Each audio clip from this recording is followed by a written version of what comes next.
আসসালামু আলাইকুম। চলেন আপনার ই-কমার্স ওয়েবসাইটের 90 নাম্বার ফিচারের সাথে এখন আপনাকে পরিচয় করায় দেই। ফিচারটা হচ্ছে অর্ডার ম্যানেজারের আন্ডারে যেটা হচ্ছে কাস্টমারের জন্য অর্ডার প্লেস কিভাবে করবেন।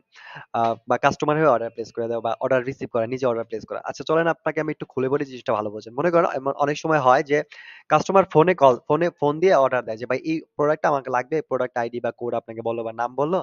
যে সে অর্ডার বুঝে না বা টাইম নেই, সে বলতেছে আপনাকে অর্ডারটা প্লেস করে দিতে বা দিতে হয় অনেক সময়। সো তখন আপনি যেটা করবেন, এই অর্ডারটা আপনি প্লেস করতে পারবেন। অথবা ধরেন আপনার মেসেঞ্জারে কাস্টমার নাম ঠিকানা দিয়ে দিছে, অর্ডার প্লেস করে আবার দিতে বলতেছে। বা তখন হচ্ছে অর্ডারটা আপনার ওয়েবসাইটে মানে প্লেস করা লাগে সবকিছু এক জায়গা থেকে ম্যানেজ করার জন্য। অথবা WhatsApp এ অর্ডার করছে বা বিভিন্ন জায়গার অর্ডারগুলা যে যখন আপনি মানে নিজেদের প্লেস করতে হয়, সোজা কথা আপনি বা আপনার টিম মেম্বার যখন প্লেস করবেন এই জিনিসটাই। সো আপনি এটাও চাইলে করতে পারবেন, কাস্টমারের হয়েই করতে পারেন। মানে কাস্টমারের জন্য আপনি অর্ডারটা প্লেস কিভাবে করে দিবেন। যেন কাস্টমারের নাম ইনভয়েস ক্রিয়েট হয়, আপনার রিপোর্ট তার কাছে যায়, ট্র্যাকিং লিঙ্ক তার কাছে যায়।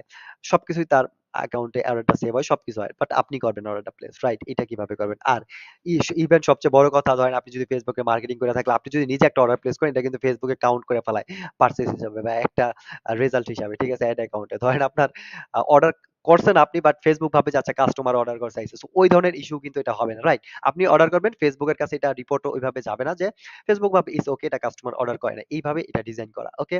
এইভাবে এই ফিচার ডেভেলপ করে আপনি জাস্ট অর্ডার করবেন কাস্টমারের হয়ে জাস্ট মানে কাস্টমারের জিনিসটা জাস্ট আপনি করে দিতেছেন। ওকে সো চলেন এটা আমি একটু প্র্যাকটিক্যাল আপনাকে আরেকটু আইডিয়া দেই। একটু ভালো আইডিয়া পাবেন।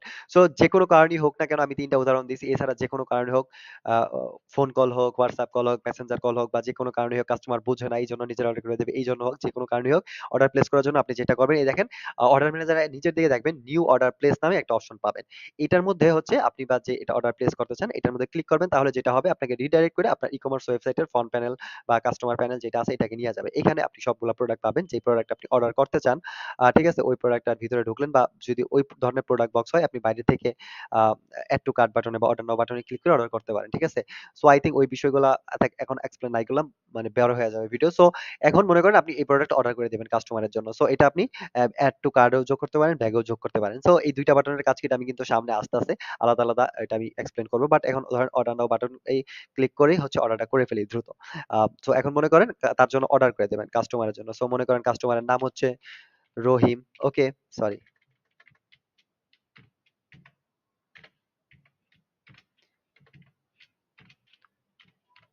ওকে, রহিম। রহিমের জন্য ধরেন অর্ডার করে দিবেন আপনি। এখন ধরেন তার ফোন নাম্বারটা এখানে দিলেন আপনি। তার ওইটা তো জানবেনই। দেন হচ্ছে আপনি এই জিনিসগুলো যদি দিতে চান দিলেন।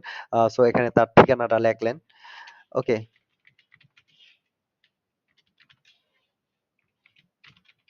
তার ঠিকানা মানে কাস্টমারের ভালোভাবে ঠিকানাটা দিলেন। হ্যাঁ, মানে ডেলিভারি ম্যান যেন বুঝতে পারে কোথায় ডেলিভারি হবে। যতটুকু ক্লিয়ার করা যায় করে দিলেন। নোট অপশনাল চাইলে দিলেন, না দিলেন। ডেলিভারি জোন হ্যাঁ, সে ঢাকার বাইরে না ঢাকার ভিতরে এটা আপনি সিলেক্ট করে দিলেন বা আপনার যে ডেলিভারি জোন গুলো আছে ওইখান থেকে কাস্টমারের লোকেশন অনুযায়ী ডেলিভারি জোনটা সিলেক্ট করে আপনি জাস্ট অর্ডারে ক্লিক করে দিবেন। দেন যেটা হবে অর্ডারটা প্লেস হয়ে যাবে কাস্টমারের জন্য। আপনার এখন ট্র্যাকিং লিঙ্ক যা আছে এটা তার অর্ডারে সেভ হয়ে যাবে।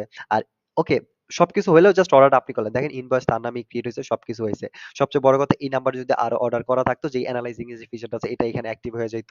আরো অনেক অ্যাডভান্স ফিচার আছে আমি এখন তুলতাছি না এখানে।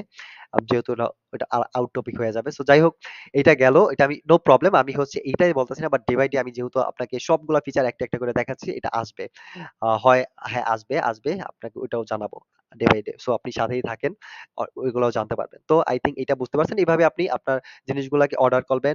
আর তাছাড়া সবচেয়ে বড় কথা হচ্ছে এইভাবে যদি অর্ডার করেন দিন শেষে এই দেখেন আরেকটা জিনিস মজার জিনিস আপনাকে দেখাই। এই যে অল অর্ডারস এ যদি আসেন এখান থেকে ফিল্টার করে বের করতে পারবেন। ও আচ্ছা এটা মেবি আলাদাই আছে।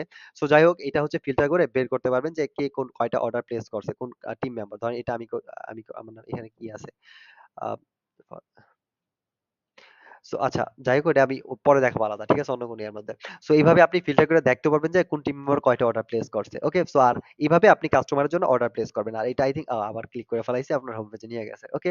সো এইভাবে অর্ডারটা প্লেস করবেন। আপনার Facebook এও রিপোর্ট যাবে না যে আপনার সার্জারি পিক্সেল সেটআপ থাকেও আর এড চালায়ও থাকেন নো প্রবলেম। ওইটা আপনার রেজাল্ট বাড়বে না। আপনি নিজে অর্ডার প্লেস করলে। বুঝতে পারছেন? সো আই থিংক ভালো লাগছে। এটা আপনার কাজে লাগবে। আর সাথেই থাকেন। নেক্সট ভিডিওতে আমি আপনার ই-কমার্স ওয়েবসাইটের এরকম প্রয়োজনীয় দরকারি আরো ফিচারের সাথে পরিচয় করায় দিব। আজ এ পর্যন্তই। আসসালামু আলাইকুম।